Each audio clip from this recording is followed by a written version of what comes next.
I believe that what's gotten me here to this point will serve me well up ahead. And you don't do it alone.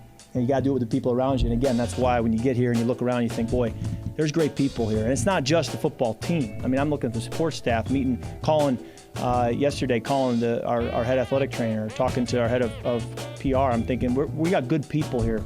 And that's exciting to be a part of.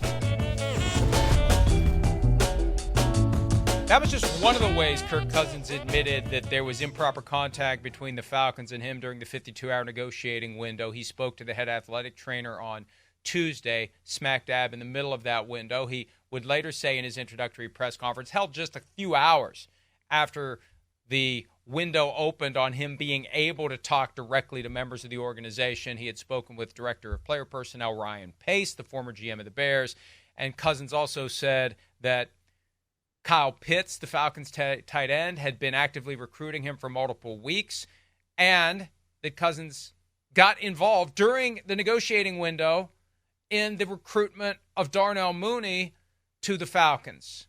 So while Cousins was at a point where they couldn't even talk directly to him, somebody had gotten the message to him that he should try to call Darnell Mooney to get him to go to the Falcons at a time when the Falcons weren't allowed to talk to Darnell Mooney. I mean, it was tampering within tampering, and the end result was, after some reporting that created the impression it was going to be a lot worse, the end result for the Falcons, a fifth-round pick in 2025, a $250,000 fine, and a $50,000 fine for general manager Terry Fontenot. The league downplayed this by finding that there was tampering with three guys, Cousins, Mooney, and Charlie Werner, former 49ers tight end, insofar as they had discussions about travel arrangements and other logistics. Now, that's clearly a violation, but the league downplays it by saying it happened during the negotiating window after they had agreed to terms. I don't see anything in the rule that makes an exception for that, but that is why, according to the NFL, the Falcons got a slap on the wrist. Not because Rich McKay is plugged in politically at the league office and he's the chair of the competition committee. Nothing to do with that. Nothing to do with, issues that get some teams favorable treatment and get other teams like the Patriots investigated aggressively with a 250-page report, and the investigation works backward to prove where they want to be at the end of the day. No, not that. The Falcons got, for the second time in less than 10 years, they got a slap on the wrist for something that felt a lot more substantial, Charean, than the punishment would suggest.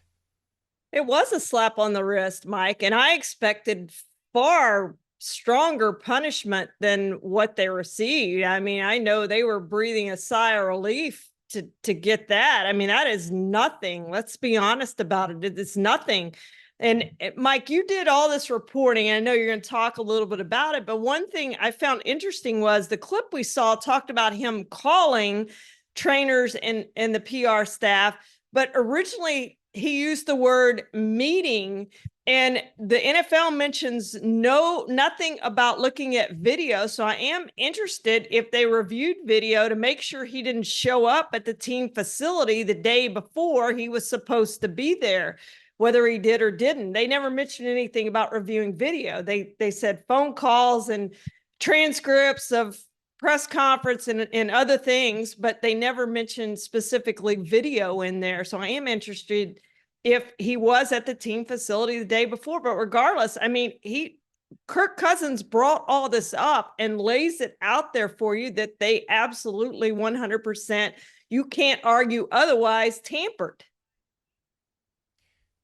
I, all along, was going to be very curious to see how thorough the investigation was, because that points to what the punishment is going to be. If you just accept their explanation and don't challenge it. Think of what the league did to the Patriots for Deflategate. Think of how detailed that was. And it was almost like an interrogation, a prosecution. They didn't take anything the Patriots said at face value. Now, the Patriots were repeat offenders. More on that in a second, because the Falcons are too. But as it relates to this, I asked them specifically, and this was in the two statements, because we're going to talk about the Eagles in a second. The Eagles' non-punishment was announced yesterday, and the Falcons' punishment was. In the Eagles statement, the NFL specifically said what they did as part of their investigation. The Falcons statement didn't say that. So I initially asked the league for somebody I could interview about the Falcons investigation. And of course, The answer was no. So much for being available to the media every single day. I think somebody fairly high up in the chain of command said that at one point. I'm available to the media I think somebody said that at some point in time. I'm available to the media every single day. Well, nobody was available to me yesterday to answer questions about what the Falcons investigation did or didn't consist of. So I asked them, here's the question. I asked them 5 different questions about the Falcons investigation. I said, the Eagles statement specifies the investigative steps. The Falcons statement does not. What was done to prove the Falcons violation? The answer was this. The NFL reviewed phone logs, text messages, and other documents, including transcripts of press conferences, and also conducted interviews with relevant personnel. So no mention of any video. And it's one thing to look at the transcript. It's another thing to watch. I think there's value, and I've seen this time and again. Reading the words on paper and watching the delivery are 2 different things. And I think if you watch the Cousins press conference, when he starts to say met with and stops himself and says talk to, that's enough. If you're somebody who is trying to get to the truth and understands that the person who's accused of wrongdoing, that the organization accused of wrongdoing is going to circle the wagons and try to hide the truth, that's one of the things you definitely want to know. You want to explore whether or not there was a meeting. And look, they're trying to downplay this as travel arrangements and other logistical matters.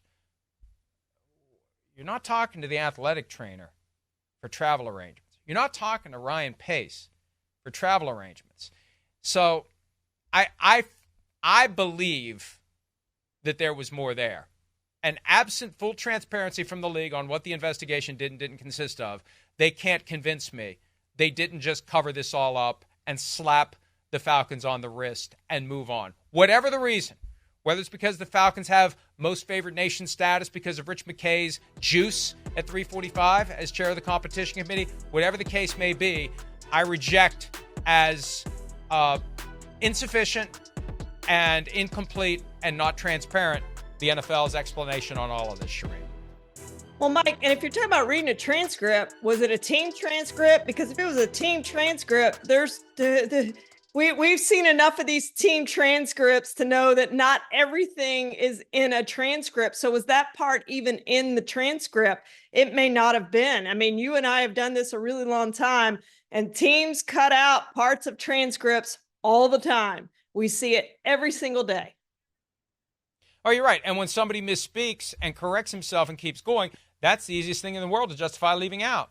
There's no reason to put it in there. He changed his word and he moved on to something else. He started to say meeting with and he stopped and he went to talking to. So again, how aggressively are you investigating? And my broader point is this, because the big takeaway is, hey, it's open season for tampering. You tamper with 3 guys and you give up a 5th-round pick and a $250,000 fine. I had a general manager from another team tell me yesterday, if I can land the top quarterback in free agency for a 5th-round pick and $250K, I'll sign up for that any day.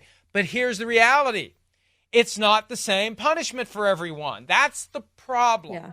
The inherent inconsistency in the punishment that some get and the punishment that others get. And here's the best example, Charean.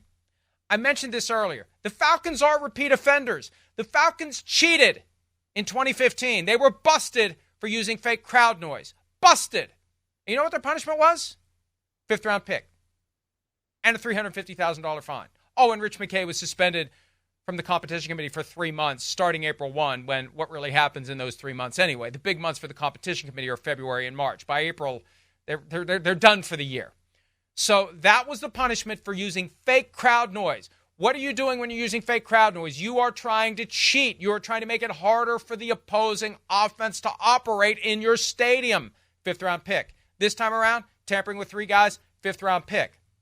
In the interim, the 49ers had a $75,000 clerical error in their salary cap accounting that the league said had no competitive impact whatsoever. And they lost a 5th-round pick.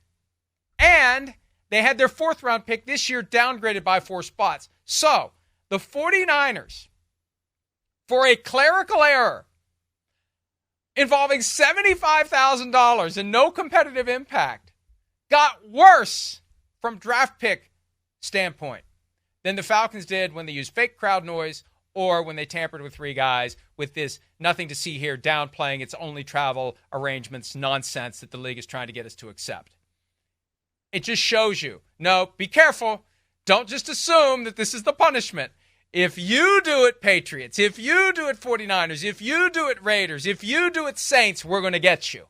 If it's one of the teams that we're going to look the other way on, that's when it's going to be the perception of, hey, this is a pretty good deal. Maybe I'll do it too. You better be careful if you're one of these other teams. Look at what happened to the Dolphins. They didn't even get Tom Brady or Sean Payton, and they lost a first-round pick and a third-round pick. And the owner was suspended for months because of it. The Chiefs lost a third-round pick. They ultimately, I think, got the fourth-round pick back on appeal. But they lost a third-round pick for doing exactly what happened here, talking directly to the player during the negotiating window. So, look, the league gets very upset when you claim that they make it up as they go. But, Charean, I think the reason they get upset is because they don't want us noticing they make it up as they go.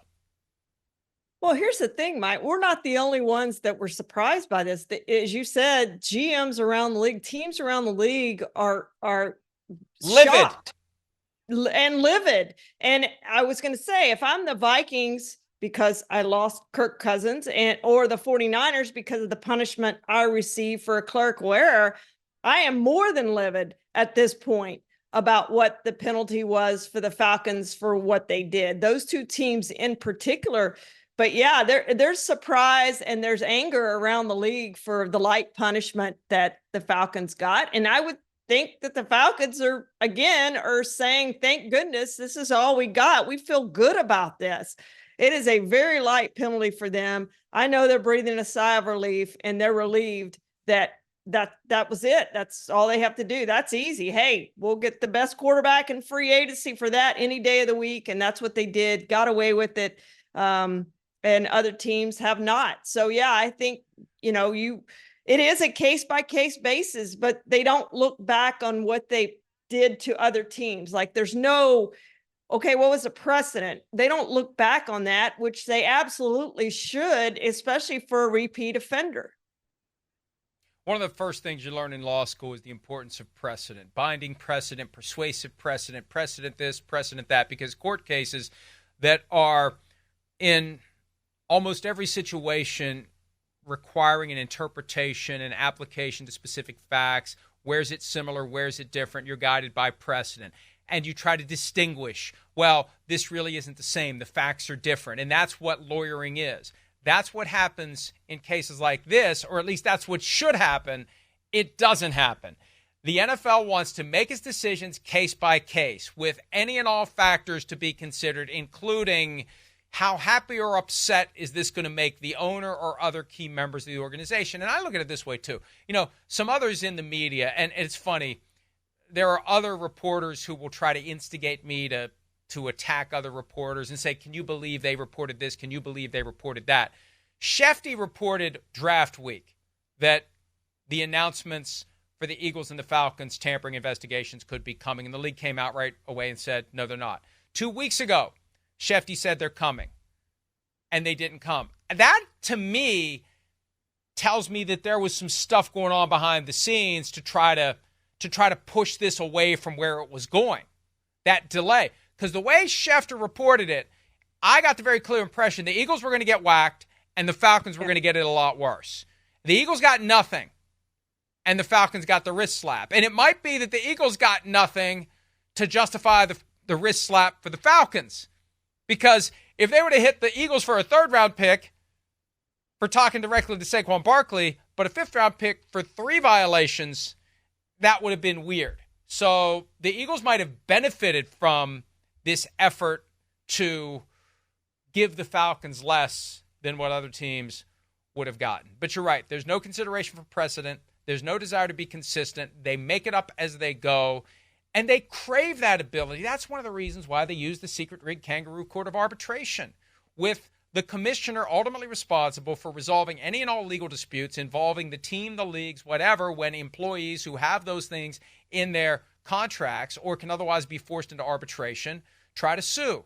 They want to make the decisions. They don't want anyone else telling them how to do things. We're going to decide case by case what's best for us, or maybe what's best for me as the person whose employment hinges on the whims of 32 individuals, some of whom might be more involved than others in how much a guy gets paid or whether or not an extension to the contract is available. And I know that sounds cynical, but it's also very realistic. Hi, it's Mike Florio. Thanks for watching PFT on YouTube. Hit subscribe for the latest news and analysis from Pro Football Talk.